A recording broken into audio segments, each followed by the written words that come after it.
The Dark Age of Humanity is a really interesting part of 40k lore that usually gets pretty skipped over. For good reason, it's really just a little point on the stepping stone to the interesting stuff of the current era of Warhammer 40k. But it is also the era that is responsible for basically everything you see in the setting. I'm talking the power armor, the big ships, all the mechs, the titans, the big scary guns. That all comes from the Dark Age of Humanity. This is the era where humans were at the absolute pinnacle of their technological prowess. If you can imagine a ridiculous piece of tech, they probably had it. They were ridiculously advanced. However, humanity fell so far, we forgot how to make any of it ever again. We break a titan, we don't know how to rebuild it. Definitely not helped by the fact that Mechanicus doesn't like building new things. With the only remnant being SDC devices that are basically just 3D printers, it's a sorry state. So, knowing this, I decided on a whim to go look through, like, what are the canonical things that are built from the Dark Age of Humanity, and what are, like, the really interesting ones? I mean, obviously everyone knows, like, bolters and power armor. Nah, what are, like, the cool ones? And so I did. I built a little list here today. We got some really cool ones, I'm not gonna lie. Thank you to all my channel members for making these videos possible. And a special shout out to Christian Voorhees for subscribing at the highest level. This level of support truly helps the channel, so it is greatly appreciated. The first one I want to talk about is one known as the Slaughtersong. So this is a ship that is pretty par for the course when it comes to the Dark Age of Humanity. I think this sets the scene for what it's capable of. So, this is a ship. On the bare minimum, it is a ship that has a ridiculously high power, energy consumption, and also a power generator that just regulates its own energy. It has drones that it can pilot out and go fight, ridiculously high-powered weapons and shield capabilities. But that's not all. It has one very key power that was utilized heavily. So, this ship was mainly used by Wordbearer Psyker, who really abused the armory feature of this ship. The armory and teleporter feature. Now, the Slaughtersong has an armory and highly advanced teleporter tech.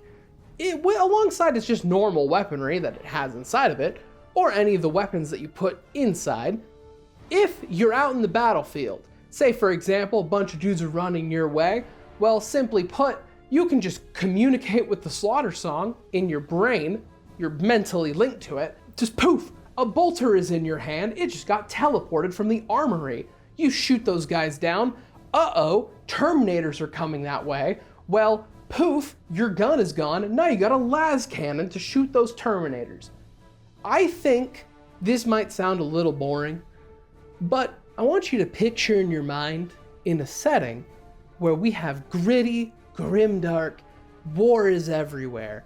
And now picture a character with Deadpool hammer space cartoon logic. That's busted and really fun, and this is normal, apparently. Another fun feature that they have is something known as vortex weapons. Now this isn't really just one piece of tech, this is actually a classification, and isn't actually just linked to humans. Other species have this as well.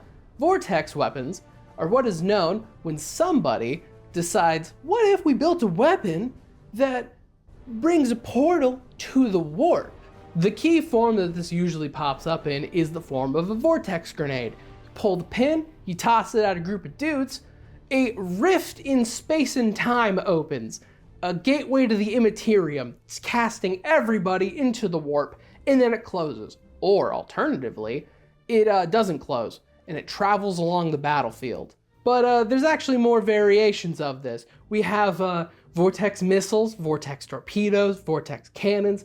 You want to use this on ship warfare. It's used a lot of times in naval stuff. The Eldar actually have this too, but this is a little dumber. So we do have vortex bolter rounds because humans can't leave well enough alone. You're fighting a big ass target and maybe big ass psychic target. So what do? Well, simply open fire at them with a bolter that opens tiny little portals into the warp. And if they're psychic, they're in excruciating pain while demons are trying to crawl out of all those little portals. Again, this is really dangerous and really stupid, but it works. Everyone knows the Men of Iron. Obviously, these are the robots that rose up during the Dark Age of humanity. Well, they aren't the only classification. That's the important part of this.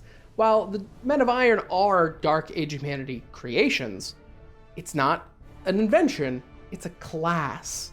So the two things I'm going to talk about are the Men of Gold and the Men of Stone.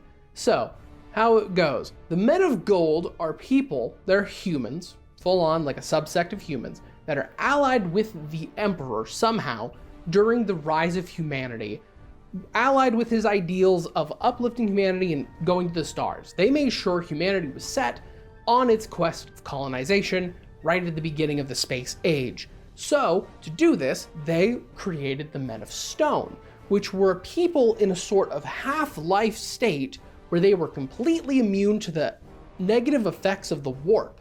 So these were people who were able to build these great, ridiculous works like architecture and shipbuilding who would go out and do colonies.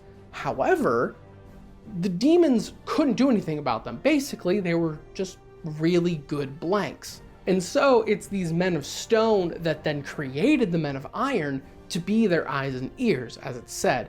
Now, I will state, this is actually a lore point that's basically only existent in a 3rd edition codex blurb and a weird short story. This is dubious canon, especially that Men of Gold part. So take this with a grain of salt. I thought this was an interesting little read. On a similar vein to vortex weapons, however safer, I want to talk about graviton weapons, because this is another really fun classification. Graviton weapons are kind of what they sound like. Gravity weapons. Now this can run the absolute gambit. Simply because it is safer, there are so many variants. Basically, whichever faction you want to run. Is this Mechanicus based? Is this Chaos based? The Iron Warriors have their own. Knights, Titans have their own. Everyone has their own little version. Now, on the absolute bare bones basic versions, melee is like, a Halo gravity hammer.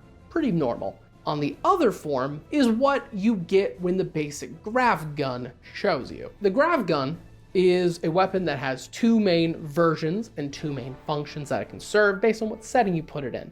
Now, put in the lowest setting, this is what you can use to incapacitate somebody non-lethally if you want to contain them. Low setting, and on its safest setting, you can say, for example, lower or raise somebody's gravity, like increase gravity, so then they're a little heavier and it's harder for them to move, or something is lightened, so it's harder for them to run. A good way to quickly deal with a target, say you're like the Inquisition, gotta capture a guy for interrogation, this is a really good tool for that. On the other hand, this is a way to get around power armor. Sure and foremost, you want to kill somebody and they're in a big old metal shell, crank that shit to 11, blast somebody, and you are increasing their gravitational field to the point where their bones are just cracking in on themselves.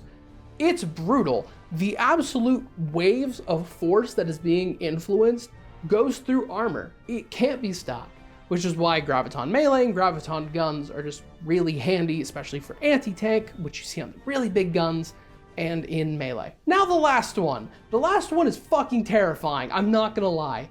I don't know who and what mad lad decided to create this.